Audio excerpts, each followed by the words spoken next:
রাধে রাধে। আজ আমরা শুনব শ্রীকৃষ্ণের এক অত্যন্ত গূঢ়, অলৌকিক এবং শিক্ষা ভরা এক বিশাল কাহিনী, যা আমাদের শেখায় যে ভক্তি ও বিশ্বাসের কাছে পৃথিবীর সমস্ত যুক্তি কিভাবে তুচ্ছ হয়ে যায়। এটি হলো শ্রীকৃষ্ণ ও সেই অভিশপ্ত ব্রাহ্মণের জ্বলন্ত পাথর। মথুরা থেকে কিছুটা দূরে ধর্মপুর নামে একটি গ্রাম ছিল।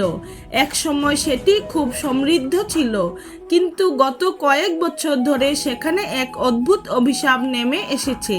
গ্রামের মন্দিরের সামনে একটি বিশাল কালো পাথর ছিল, যা দিন রাত আগুনের মতো গরম হয়ে থাকত।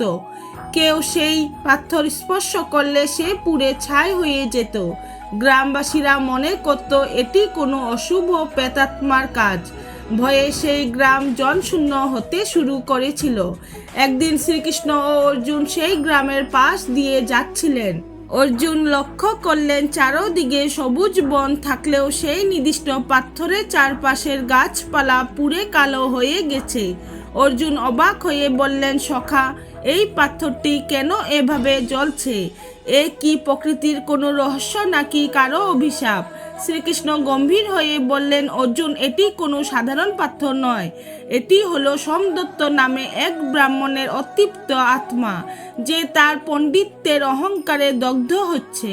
শ্রীকৃষ্ণ কাহিনীটি বিস্তারিত বলতে শুরু করলেন। সোমদত্ত ছিলেন এক মহাপণ্ডিত, যিনি সমস্ত বেদ ও শাস্ত্র জানতেন, কিন্তু তার মনে প্রচণ্ড দম্ভ ছিল যে তার চেয়ে বেশি জ্ঞান আর কারো নেই। একদিন এক সামান্য বালক তাকে একটি সহজ প্রশ্ন করেছিল, শান্তি কিসে পাওয়া যায়? সোমদত্ত সেই বালককে অপমান করে তাড়িয়ে দিয়েছিলেন এবং বলেছিলেন, তুই মূর্খ, তোর সাথে কথা বলাও আমার জ্ঞানের অপমান।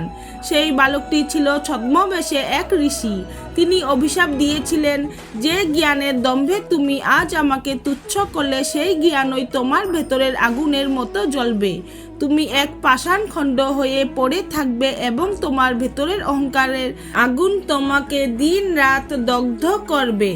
অর্জুন শিউরে উঠলেন। কৃষ্ণ ধীরে ধীরে সেই জ্বলন্ত পাথরের দিকে এগিয়ে গেলেন।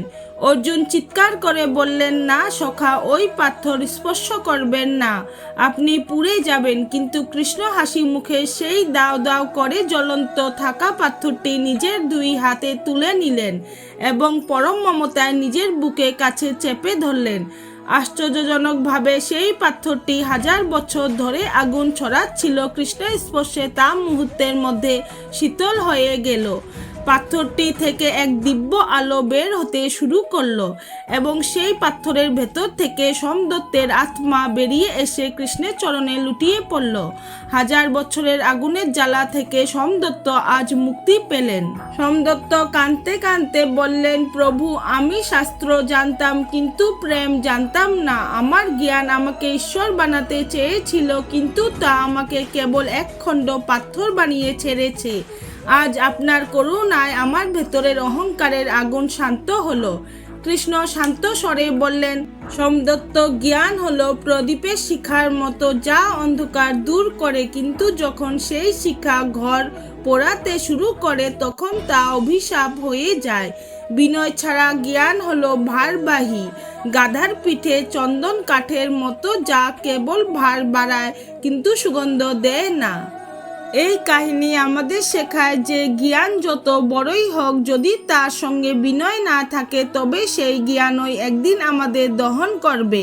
শ্রীকৃষ্ণ যে জ্বলন্ত পাথরকে নিজের বুকে জড়িয়ে ধরলেন, সেটি কেবল এক অভিশপ্ত ব্রাহ্মণের মুক্তি ছিল না, এটি ছিল অহংকারের আগুনকে প্রেম দিয়ে নেভানোর এক মহাশিক্ষা। সোমদত্ত শাস্ত্র জানতেন, কিন্তু হৃদয়ের নম্রতা জানতেন না, তাই তার জ্ঞান তাকে আলো দেয়নি, বরং আগুন হয়ে তাকেই পুড়িয়েছে। আমরা যখন অন্যকে তুচ্ছ করি, নিজেদের শ্রেষ্ঠ ভাবি, তখন আমাদের হৃদয় ধীরে ধীরে পাথরের মতো শক্ত হয়ে যায়। সেই কঠিন হৃদয়ের ভেতরেই জন্ম নেয় দাহ, অশান্তি ও একাকিত্ব। কিন্তু কৃষ্ণ দেখালেন, ঈশ্বর শাস্তি দিতে আসেন না, তিনি মুক্তি দিতে আসেন। তিনি পাথরকে দূরে ঠেলে দেননি, বরং বুকে টেনে নিয়েছেন। অর্থাৎ আমাদের ভুল, দম্ভ ও অজ্ঞতাকেও যদি আমরা তার চরণে সমর্পণ করি, তবে সেই আগুন শান্ত হয়ে যায়। রাধে রাধে। প্রিয় ভক্তগণ, আপনাদের যদি এই কাহিনী ভালো লেগে থাকে তাহলে অবশ্যই লাইক করুন এবং কমেন্টে লিখুন রাধে রাধে। এবং এমন আরও ভক্তিমূলক গল্প পেতে আমার চ্যানেলটি সাবস্ক্রাইব করুন।